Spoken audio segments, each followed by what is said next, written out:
stream this live. Hopefully this is working, and at the moment you should be able to see me. I'm at home, I'm in my room. Looks like things are working. You're live. I think it seems to be working. I'm sorry, trying to run lots of different stuff at the same time. So as you can see, I'm in my house. This is my daughter's playroom and my office, so we share a room. Not important, but to give you some idea why all these things are sitting here, and it's not my cool robotic stuff. If you hear a crying baby in the background, I apologise. That is my new son. He is currently almost 4 weeks old now. Which is one of the reasons why it looks like I've got bags under my eyes, because I'm not getting enough sleep. Okay, things seem to be working quite well.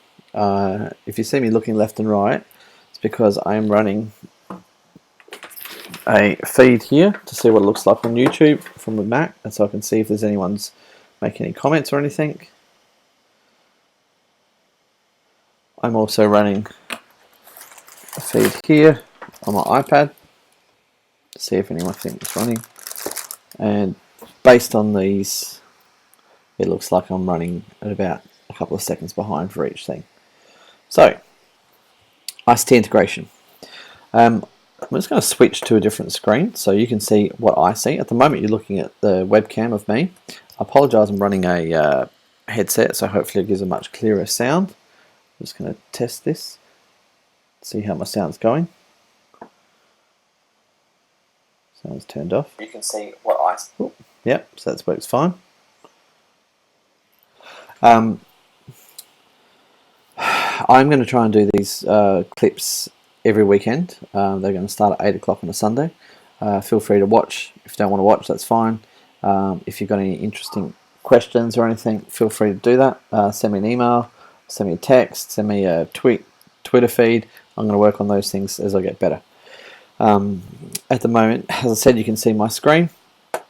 I am now going to switch to a different screen, which will look kind of weird. Okay, so I'm going to blank that one and go to there.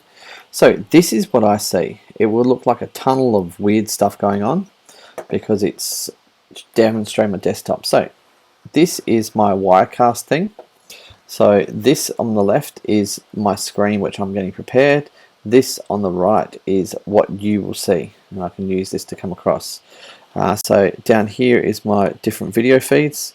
So if I want to add in a picture of me, so now you can see in my preview that I'm here. Right, so I could select whichever one of these I want to show you. Right, and when I press this, now you see that will be going up to the thing. And so now you probably see up in the top right corner, my picture has come up. Alright, so I'm going to use this when I want to demonstrate what's on my screen and to give you guys some insight into anything that we're doing. I've had a couple of questions over the last couple of weeks about ICT integration. A couple of different things. LAMS runs completely outside of my uni. Technically LAMS can be embedded within my uni, but the difficulties involved in trying to get it to run, it's just not worth it. So we run as a separate thing. When you are doing LAMS, you'll end up getting a I mark all your stuff, sorry. You'll get a response based on the people underneath you. So once you've done your post, you'll have 5 people underneath you will mark yours, and equally you'll mark the people above them. This is to give you an idea of benchmarking or an idea of marking. Realistically, there is almost no point in you doing assignments at uni, because when you go out in the real world, you're not going to be doing assignments. You're going to be running assignments and marking them. So really, this is to give you an idea of what it's like to do marking, because that's really what you're going to be doing when you're a teacher. Half your job is marking. If you can find better tools to do it with, do it. If you can find easy ways of doing it, do it. If you can integrate it so that you can share the marking, do it. Anything to cut down your marking is great. So I'm following the same advice. I go through and read them all and moderate them, so it takes me an insane amount of time. It's normally about 2 million words per year level. As you can see, the amount of stuff that people have posted in the past, there's quite a lot of stuff there. When you are finished, you are going to get given a, come on computer, it's struggling at the moment. you're going to get a file which will look more like, sorry, oops, this is an old one of mine, doesn't really matter. It'll look something like this. Oh, look, here I've done fantastically well. I've got highly accomplished for everything. Now, when you do this, you'll find that the overall demonstration level will always be satisfactory or not yet satisfactory. There are only two things I can give out. Okay, here I haven't done so well. And you'll get the breakdown of grades. Now, don't think of our stuff that we're doing as a be-all and end-all. The LAMZ is designed to, number one, it's designed to look at your ICT integration and your confidence in your ICT integration. It's also looking at your tools and techniques and looking at your pedagogical justification for why you're doing whatever you're doing.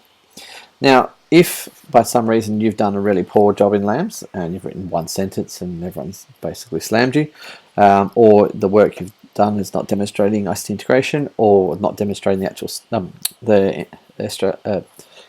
Australian Professional Standards teachers, or demonstrating good pedagogical rationale, then you might only get 2s for these, which means down here it will say not yet satisfactory.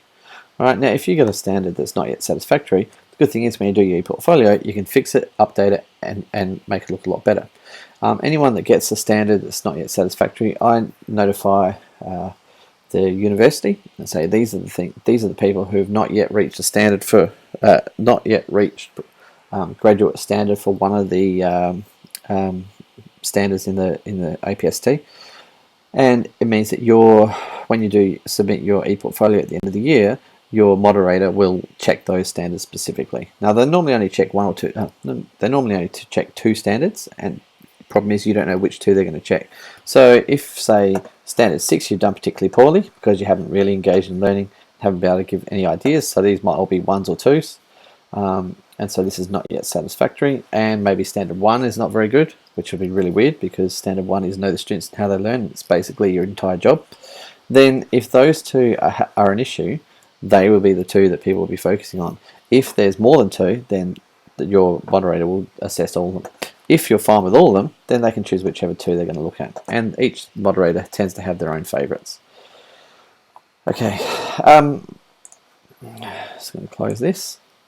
I'm impressed with how well some people are doing on LAMZ. I've had approximately 180 people already log on to LAMZ, which is great, and some people have already up to workshop 6. Now today's the 13th of March, which means that if they're up to workshop 6 already, they're working well above where they're expected to be.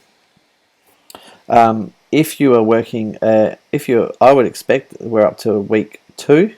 So if we're up to week 2, then you are probably going to be finishing either workshop 1 or workshop 2. If you're getting behind, that's fine. You've got time to catch up. I would expect that you're going to finish these within 8 weeks. That includes some time over the break, which means you can catch up during the holiday time. If you choose to do that, that's very handy for yourself and also handy for me, because it means you're well prepared for when you go out and practice. Some people don't get a chance to finish it then, and they finish by the end of the semester. Those people will not have the benefit of the exposure to all the different ICT integration units that we do. Now, when you get onto one of these units, for example, Edmodo, and I'm just going to switch over to Edmodo now. We'll try and switch over to Edmodo now. Come on, computer. Sorry, let me just get rid of this one. We don't need that. It's one less thing to running. Okay, so if I go to Edmodo, if I try, well, unfortunately, I do have NBN here at my house, which is great, to the premises, but I am running over Wi-Fi, so running all these different connections over Wi-Fi is going to slow down my computer. So if I go to Edmodo and go to student teachers, this is where I can see, and I can see where people have been writing. I pinned this post here, so that means that it's one of the first things that comes up. I love how everyone's answered 1, 2, or 3. No one's willing to do 4 or 5 because they know that the proper answer is 1, 2, or 3. Some people, if you answered 4 or 5, that's fair enough. Now in here I can actually see all the members. There's 79 members that have actually logged on here already. If you're struggling with understanding everything on here, one thing you can do is you can post a question on here, or you can ask me questions on here. Same as you can email me, same as you can call me on my phone number. Anyone that's got an email from me, my phone number is on the bottom, so give me a call. I'm happy to help with people and make sure they know what they're doing. Quite often if you're sitting at your desk or sitting at your computer and something goes wrong and you go, oh, something's gone wrong, give me a call. If you give me a call there and then, I may be able to fix it within a minute or two. If you leave it and go, or spend the next couple of hours trying to fix it and then call me, well, you've just wasted a couple of hours. If you call me and I can't answer, well then I can't answer. I won't answer. But generally, anytime, day or night, I'm pretty good at answering.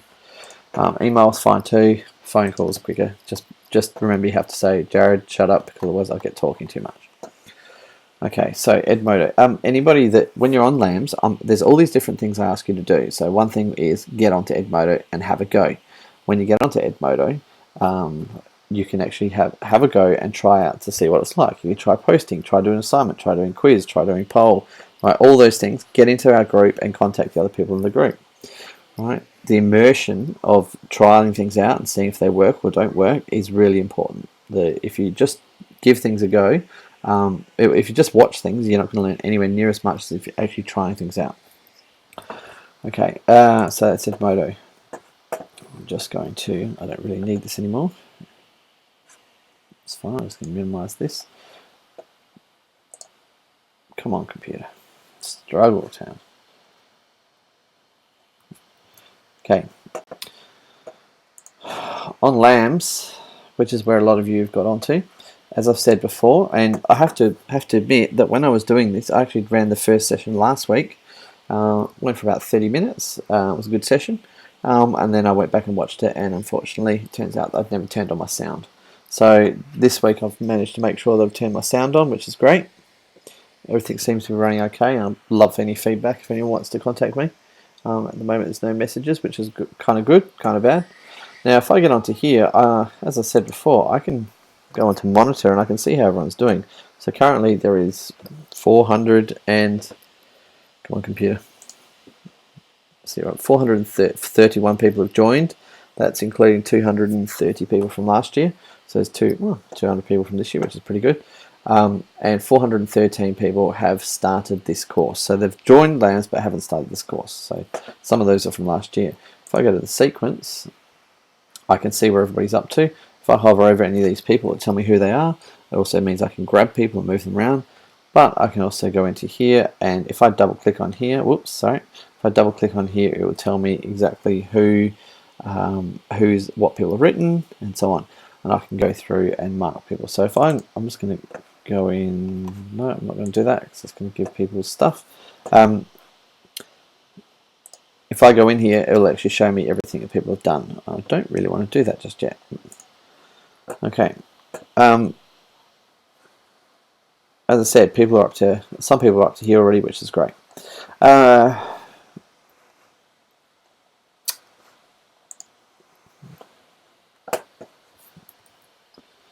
Okay, well, now the other question I had from just the other day, sorry, bear with me. ePortfolios, beauty, that's what I had to do. Right, so people were trying to work out how to run their ePortfolio, set it up or whatever. So I'm going to do that very quickly now, just so you can see it. Okay, so if I go to Google, now to do an ePortfolio, you'll have to log on with a Gmail account.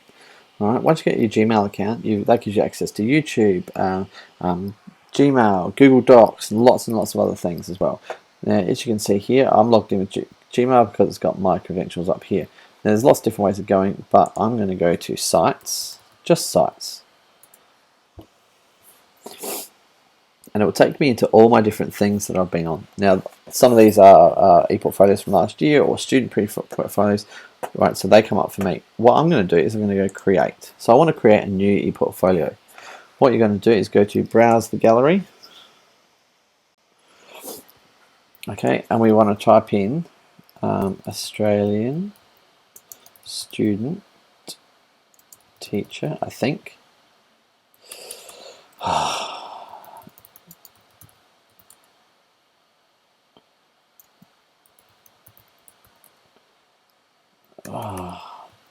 Australia.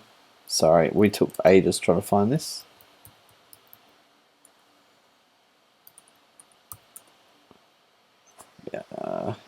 Yeah, just Australian. Australian student is all you need. So here, ePortfolio Australian student teachers. It looks like a green one. When I click on it, you'll see it comes up here, and it should be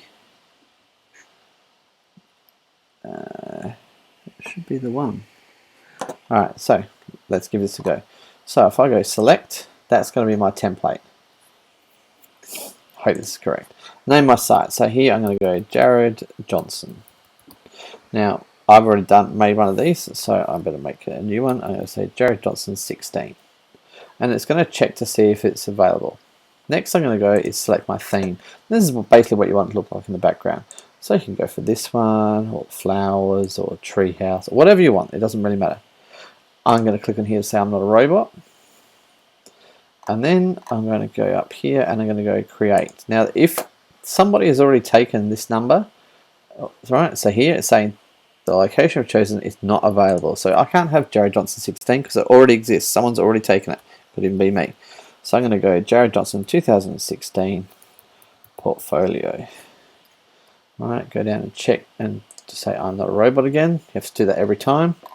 All right, see if that works. Create. It says creating my site. Okay. So it's going through and creating my site.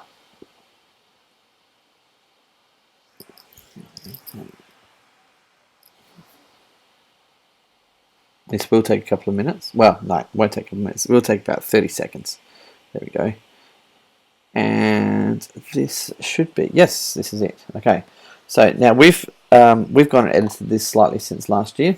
What you're going to have to do is first of all get rid of this guy. That's one of the most important things.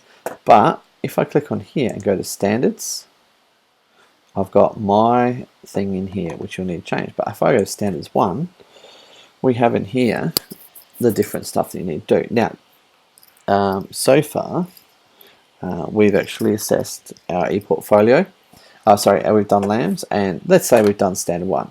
So it says standard 1. Click this box and now you can copy and paste or type your information. So if I click any of these boxes, I can then edit them. So I would suggest you do this. I've sent out a ICT Integration LAMS document to everybody. So you pick that up on the first LAMS sequence. You can also pick that up off Edmodo. I would suggest copy your stuff out of LAMS into that, because if something goes wrong in LAMS, it hasn't yet. But if something does go wrong, you still have a copy of all the work you've done, and if worst comes to worst, you can email me and I can mark straight from that. It's very, very time consuming, but it's also time consuming for me and for yourself, but it is a way of backing up your stuff, and you always want a good backup. So here, once you've done it, I can click on this and it'll say, okay, do you want to change this? So the first part is the standard description. The second part is I want to change my written. So reflection gets the standard.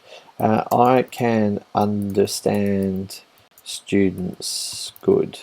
Now, that's a very, very bad example, right? But what you'll see is it changes that, okay? Now, what you would do is I would go in here, I would triple click. If those people don't know, if you go triple click, it grabs a whole paragraph. So 1 click goes somewhere, right? 2 clicks grabs a word, 3 clicks, 1, 2, 3 grabs a whole paragraph. And then I can go to my LAMS and paste in whatever I want to do. All right. And you see now I've added in the stuff. Now that was what was already there. So that's what you're going to do, is you're going to go through and add in your standards. Now, to be honest, this is one of the worst ways of setting out your standards. It's the simplest way, it's the quickest way. If the students that have never had to go at designing a web page or an ePortfolio before, it's fine. It's better than PowerPoint because that won't get marked. It's better than a Word document or a portfolio, like hard copy. It's the minimum level that we expect. If you're decent at all in doing web design, you probably won't even want to use Google Sites. Google Sites is a bit clunky. It's not that beautiful. It doesn't really have a lot of features you can change.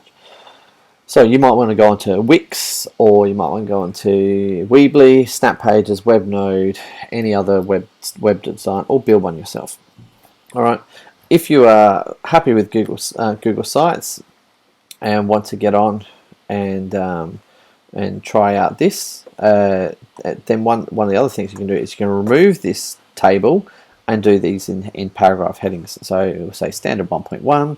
You'll have this heading here, and then under that will be the rest. Okay. Now that's all I'm going to do for today. I'm going to leave it like that because it sounds like I'm going to have to go and look after my kids. I'm going to try and get this to run again next week. Anybody that's watched it, thank you. Anybody that wishes to watch it, no problems. All right, thanks a lot. All right, I'll see you next week.